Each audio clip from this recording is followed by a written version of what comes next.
আসসালামু আলাইকুম প্রিয় দর্শক, অন্য মঞ্চের আলাপ চাইতে আপনাদের সকলকে আমন্ত্রণ জানাচ্ছি। পাকিস্তানের joint chiefs of staff committee বা সিজেসিএসসি এর চেয়ারম্যান জেনারেল সাহির শামসাদ মির্জা বাংলাদেশ সফর করেছেন। তার এই সফরে একটি লাঠি আর একটি মানচিত্র ব্যাপক বিতর্কের জন্ম দিয়েছে। সম্প্রতি রাষ্ট্রীয় অতিথি ভবন যমুনায় বাংলাদেশের প্রধান উপদেষ্টা অধ্যাপক মোহাম্মদ ইউনূসের সঙ্গে জেনারেল সাহির শামসাদ মির্জার সৌজন্য সাক্ষাৎ অনুষ্ঠিত হয়। এই সাক্ষাতের পর প্রকাশিত হওয়া দুটি ছবি নিয়ে বিতর্ক দেখা দিয়েছে, আর এই বিতর্ককে কেন্দ্র করে ঝড় তুলেছে সোশ্যাল মিডিয়ায়। প্রথমত, জেনারেল মির্জার হাতে থাকা একটি আনুষ্ঠানিক সামরিক ব্যাটন, যা সোয়াগার স্টিক নামে পরিচিত। সামরিক বিশেষজ্ঞরা বলছেন, বাংলাদেশের নিরাপত্তা আইনে একটি বিদেশি সামরিক অফিসারের ব্যাটন বহন আইনসম্মত নয়। ফলে জেনারেল মির্জা কিভাবে রাষ্ট্রীয় সর্বোচ্চ নিরাপত্তা ব্যবস্থার মধ্যে এ ধরনের সামরিক ব্যাটন ব্যবহারের অনুমতি পেলেন, সেই প্রশ্ন তুলেছেন অনেকেই। বিশেষ করে আরেক দেশের সরকার প্রধানের সঙ্গে সৌজন্য সাক্ষাতে এই সোয়াগার স্টিক বহন করা রাজনৈতিক ও কূটনৈতিক শিষ্টাচারের মধ্যে পড়ে কি না তা নিয়ে প্রশ্ন উঠেছে। দ্বিতীয়ত, অধ্যাপক ইউনূস জেনারেল মির্জাকে একটি বই উপহার দিয়েছেন। ভারতীয় সংবাদ মাধ্যম ইন্ডিয়া টুডে দাবি করেছে, ওই বইয়ের প্রচ্ছদে ভারতের আঞ্চলিক সার্বভৌমত্ব চ্যালেঞ্জ করা একটি বিতর্কিত মানচিত্র ছিল। তবে অধ্যাপক ইউনূসের দপ্তরের ফ্যাক্ট চেক উইং থেকে বিষয়টিকে অসত্য ও কল্পনা প্রসূত বলে দাবি করা হয়েছে। প্রশ্ন উঠেছে, এই দুটি ছবি কি নিছক কূটনৈতিক ভুল, নাকি ছবি দুটি বাংলাদেশের পররাষ্ট্রনীতিতে একটি গভীর মৌলিক পরিবর্তনের সংকেত দিচ্ছে? বিস্তারিত জানতে চলুন যাওয়া যাক বিশ্লেষণে।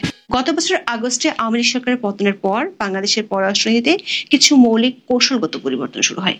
অভিযোগ আছে, আওয়ামী লীগের 16 বছরের পররাষ্ট্রনীতি ছিল ভারত কেন্দ্রিক। বিপরীতে অধ্যাপক ইউনূস দায়িত্ব নেওয়ার পর পাকিস্তান ও চীনমুখী কূটনৈতিক অবস্থানের দিকে ঝুঁকে।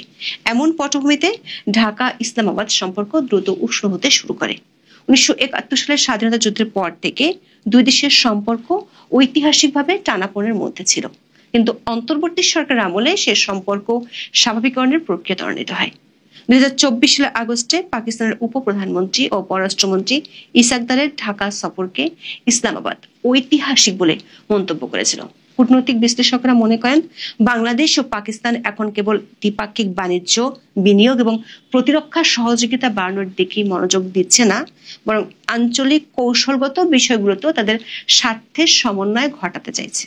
এমন প্রেক্ষাপটে 25 অক্টোবর রাতে রাষ্ট্রীয় অতিথি ভবন যমুনায় অধ্যাপক মোহাম্মদ ইউনূসের সঙ্গে সৌজন্য সাক্ষাৎ করেন পাকিস্তানের জয়েন্ট চিফস অব স্টাফ কমিটির chairman general Sahir Shamsad Mirza. General Mirza পাকিস্তানের সামরিক কাঠামোর সর্বোচ্চ স্তরের প্রতিনিধিত্ব করেন, যা এই সাক্ষাৎটিকে অত্যন্ত গুরুত্বপূর্ণ কৌশলগত মাত্রা দেয়। সাক্ষাতের পর প্রধান উপদেষ্টার প্রেস উইং থেকে ছবি প্রকাশিত হলে দুটি অভূতপূর্ব বিতর্ক জন্ম দেয়। প্রথমত, জেনারেল মির্জার হাতে একটি আনুষ্ঠানিক সামরিক ব্যাটন, যা সোয়াগার স্টিক নামে পরিচিত, সেটি দেখা যায়। দ্বিতীয়ত, ইউনূস কর্তৃক মির্জাকে উপহার দেওয়া আর্ট অফ ট্রায়াম্ফ নামক একটি বইয়ের প্রচ্ছদে দেখা যায় এক বিতর্কিত মানচিত্র, যেখানে ভারতের উত্তর পূর্বের কিছু অংশকে বাংলাদেশের ভূখণ্ডের অংশ হিসেবে দেখানো হয়েছে বলে দাবি করা হচ্ছে। দর্শক, ছবিতে জেনারেল মির্জার হাতে যে লাঠিটি দেখা যাচ্ছে তাকে বলে সোয়াগার স্টিক। এটি একটি সামরিক ব্যাটন। সমর শাস্ত্র অনুযায়ী এটি ব্রিটিশ সামরিক ঐতিহ্য থেকে আসা একটি উপকরণ। 1702 সালে রিডিং ক্যান নামে এর শুরু, যা মূলত ড্রিল পরিচালনা, সৈন্যদের নির্দেশ দেয় এবং দূরত্ব পরিমাপের জন্য ব্যবহৃত হতো। কিন্তু সময়ের সঙ্গে সঙ্গে এর গুরুত্ব বেড়েছে। বর্তমানে এটি কমান্ডাল সামরিক প্রথা অনুসরণকারী বাহিনীতে আনুষ্ঠানিক পোশাকের অংশ এবং কর্তৃত্ব, নেতৃত্ব ও কমান্ডের প্রতীক হিসেবে ব্যবহৃত হয়। পাকিস্তানে এই ধরনের ব্যাটনকে বলা হয় মালাক্কা কেন। পাকিস্তানের সামরিক কাঠামোর সর্বোচ্চ স্তরের কর্মকর্তা জেনারেল মির্জার জন্য এই প্রতীক বহন তার সামরিক কর্তৃত্বের গুরুত্ব তুলে ধরে। এটি আত্মবিশ্বাস ও স্থিরতার প্রতীক হিসেবেও বিবেচিত হয়। প্রশ্ন উঠেছে, অন্য একটি সার্বভৌম দেশের সরকার প্রধানের সঙ্গে ঘরোয়া সৌজন্য সাক্ষাতে এই সামরিক প্রতীক বহন করা কি কূটনৈতিক শিষ্টাচারের মধ্যে পড়ে?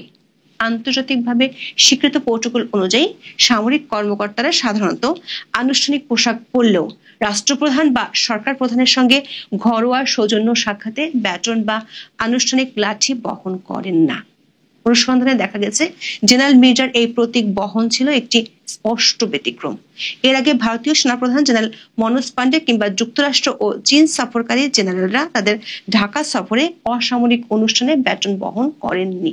জেনারেল মির্জার হাতে সোয়াগার স্টিক থাকলেও ছবিতে বাংলাদেশের কোনো সেনা কর্মকর্তার হাতে সেরকম কিছু ছিল না। ফলে সামরিক দৃশ্যপটে কার্যত শামশাদ মির্জাকে সর্বোচ্চ র্যাঙ্কের কোনো কর্মকর্তা মনে হয়েছে, আর বাকিরা তার অধীনস্থ। এই বিতর্কে আরো একটি গুরুত্বপূর্ণ প্রশ্ন উঠে এসেছে, সেটি হলো বাংলাদেশের অভ্যন্তরীণ নিরাপত্তা ও আইনি প্রোটোকলে সোয়াগার স্টিক বহন করা কতটা আইনসম্মত। প্রধান উপদেষ্টার কার্যালয় ও বাসভবন উচ্চ নিরাপত্তা অঞ্চল হিসেবে বিবেচিত। বিশেষ নিরাপত্তা বাহিনী বা এসএসএফ অত্যন্ত কঠোর নিরাপত্তা নীতি অনুসরণ করে। বাংলাদেশের প্রধানমন্ত্রী বা সরকার প্রধানের সঙ্গে সাক্ষাৎ করতে গেলে কোনো ব্যক্তি ব্যাটন বা এই রকম কোনো বস্তু বহন করতে পারেন না। মেটাল ডিটেক্টরের মাধ্যমে পরীক্ষা নিরীক্ষার পরই কাউকে প্রবেশের অনুমতি দেওয়া হয়। ব্যাটন, লাঠি, ধাতব প্রান্তযুক্ত ছাতা বা কলমের মতো অস্ত্রসদৃশ বস্তু বহন নিষিদ্ধ। ঢাকা মহানগর পুলিশ অধ্যাদেশের অধীনে নির্দিষ্ট স্থানে অস্ত্র, ছুরি বা লাঠির মতো যে কোনো বস্তু যা শারীরিক সহিংসতার সৃষ্টিতে ব্যবহৃত হতে পারে তা বহন নিষিদ্ধ। আইনত ব্যাটনকে প্রতিরক্ষামূলক বা আক্রমণাত্মক সরঞ্জাম হিসেবে শ্রেণীবদ্ধ করা হয়। শুধু বাংলাদেশের অনুমোদিত নিরাপত্তা কর্মীরা সরকারি দায়িত্ব পালনকালে এমন বস্তু বহন করতে পারেন। বিদেশি নাগরিকদের ক্ষেত্রে এই বিধি প্রযোজ্য নয়। দর্শক, প্রধান উপদেষ্টার দপ্তর থেকে যে গ্রুপ ছবি পাঠানো হয়েছে সেখানেও দেখা যাচ্ছে মানা হয়নি প্রোটোকল। নিয়ম অনুযায়ী রাষ্ট্র বা সরকার প্রধান সমসংখ্যক প্রতিনিধি দুপাশে রেখে নিজে মধ্যবর্তী অবস্থানে দাঁড়িয়ে ছবি তুলবেন। গ্রুপ ছবিতে দেখা যাচ্ছে প্রধান উপদেষ্টার ডান পাশে আছেন 4 জন আর বাম পাশে 6 জন। অধ্যাপক ইউনূসের বামে জাতীয় নিরাপত্তা উপদেষ্টা খলিলুর রহমান ও সেনা সদর দপ্তরের 2 মেজর জেনারেল পদমর্যাদার কর্মকর্তা সহ একজন লেফটেন্যান্ট কর্নেল। ডানে জেনারেল মির্জা, ঢাকায় নিযুক্ত পাকিস্তানের ভারপ্রাপ্ত হাই কমিশনার, পাকিস্তান নৌবাহিনীর কমান্ডার, পাকিস্তান সেনাবাহিনীর 2 ব্রিগেডিয়ার জেনারেল সহ একজন দূতাবাস কর্মকর্তা। অধ্যাপক মোহাম্মদ ইউনূস জেনারেল মির্জাকে আর্ট অফ ট্রায়াম্ফ নামক একটি বই উপহার দিয়েছেন। ভারতীয় সংবাদ মাধ্যম ইন্ডিয়া টুডে বলছে, এই বইটির প্রচ্ছদে যে মানচিত্র ছিল সেটি নিয়ে বিতর্ক দেখা দিয়েছে। ইন্ডিয়া টুডে অভিযোগ করেছে মানচিত্রটি সরাসরি ভারতের আঞ্চলিক সার্বভৌমত্বের প্রতি চ্যালেঞ্জ সৃষ্টি করেছে। তারা বলছে এটি বিকৃত মানচিত্র। মানচিত্রটিতে ভারতের আসাম এবং উত্তর পূর্বের অন্যান্য রাজ্যগুলোকে বাংলাদেশের ভূখণ্ডের অংশ হিসেবে দেখানো হয়েছে। এর আগে উপদেষ্টা মাহফুজ আলম একটি মানচিত্র ফেসবুকে শেয়ার করে বেশ বিতর্কের জন্ম দিয়েছেন। এ নিয়ে সমালোচনা হওয়ায় তিনি সেই পোস্ট পরে ডিলিট করেন। বলা হচ্ছে এই মানচিত্রটি যারা প্রচার করেন তারা গ্রেটার বাংলাদেশের ধারণা প্রচার করেন। এই ধারণার প্রবক্তারা ভারতের পশ্চিমবঙ্গ, ত্রিপুরা, আসাম এমনকি মিয়ানমারের আরাকান অঞ্চলকেও এই ভূখণ্ডের অন্তর্ভুক্ত করতে চায়। ইন্ডিয়া টুডে বলছে, যদিও ভারতের পররাষ্ট্র মন্ত্রণালয় আনুষ্ঠানিকভাবে এই বিষয়ে কোনো বিবৃতি দেয়নি, তবে নয়াদিল্লি পরিস্থিতি নিবিড়ভাবে পর্যবেক্ষণ করছে। এর আগে অধ্যাপক ইউনূস যখন চীনে বসে ভারতের 7 সিস্টার্স নিয়ে মন্তব্য করেছিলেন, তারপর ভারত বেশ কিছু সিদ্ধান্ত নিয়েছিল, যেমন বাংলাদেশি পণ্যকে ভারত হয়ে নেপাল, ভুটান এবং মায়ানমারে যাওয়ার অনুমতি দেওয়ার ট্রান্সশিপমেন্ট চুক্তি বাতিল করা হয়েছিল। ভারতীয় সংবাদ মাধ্যমের দাবিকে বিশ্বাসযোগ্য নয় বলে মন্তব্য করেছে অধ্যাপক ইউনূসের দপ্তরের ফ্যাক্ট চেক উইং। বলা হয়েছে, অধ্যাপক ইউনূস জেনারেল মির্জাকে গ্রাফিতি চিত্রের একটি সংকলন দ্য আর্ট অফ ট্রায়াম্ফ উপহার দিয়েছেন। এটি প্রকাশ করেছে জুলাই স্মৃতি ফাউন্ডেশন। প্রচ্ছদে দৃশ্যমান মানচিত্রটি গ্রাফিতি হিসেবে অঙ্কিত হয় বাংলাদেশের মূল মানচিত্রের পরিমাপের কিছুটা হেরফের হয়েছে বলে কারো কাছে মনে হতে পারে, কিন্তু ভারতের উত্তর পূর্বাঞ্চলের কোনো অংশ গ্রাফিতি মানচিত্রটিতে অন্তর্ভুক্ত হয়েছে বলে দাবি করাটা সম্পূর্ণ অসত্য এবং কল্পনাপ্রসূত। বাংলাদেশের মানচিত্রের সাথে উল্লেখিত গ্রাফিতিতে দৃশ্যমান মানচিত্রের তুলনামূলক বিশ্লেষণে দেখা যাচ্ছে অঙ্কিত মানচিত্রটিতে বাংলাদেশের প্রকৃত মানচিত্র প্রায় হুবহু ভাবে প্রতিফলিত হয়েছে। দর্শক, ঐতিহাসিকভাবে বাংলাদেশ পাকিস্তানের সম্পর্ক বিতর্ক ছাড়া কখনোই এগোয়নি। এর আগে গত আগস্টে ইসাক দার যখন বাংলাদেশ সফরে এসেছিলেন, তখন 1971 সালের মুক্তিযুদ্ধে পাকিস্তানের ভূমিকা নিয়ে ক্ষমা চাওয়ার বিষয়ে তার বক্তব্য বেশ বিতর্কের জন্ম দিয়েছিল। এরপর জেনারেল মির্জার হাতে সোয়াগার স্টিক বাংলাদেশের সামরিক ও কূটনৈতিক অঙ্গনে বেশ আলোচনার জন্ম দিয়েছে। তার সাথে অধ্যাপক মোহাম্মদ ইউনূসের উপহার দেওয়া বইতে বিতর্কিত মানচিত্র আছে বলে ভারতীয় সংবাদ মাধ্যমে যে দাবি করেছে সেটি এই আলোচনাকে আরো বাড়িয়ে দিল। এখন এই পর্যন্ত। সুপ্রিয় দর্শক শ্রোতা, আসসালামু আলাইকুম। যে যেখানে আছেন ভালো থাকবেন। আজ অত্যন্ত গুরুত্বপূর্ণ একটি সংবাদ নিয়ে আপনাদের সঙ্গে আলোচনা করছি। বাংলাদেশে মানবতা বিরোধী অপরাধের তদন্ত চেয়ে ইন্টারন্যাশনাল ক্রিমিনাল কোর্টে আওয়ামী লীগের পক্ষ থেকে আবেদন করা হয়েছে।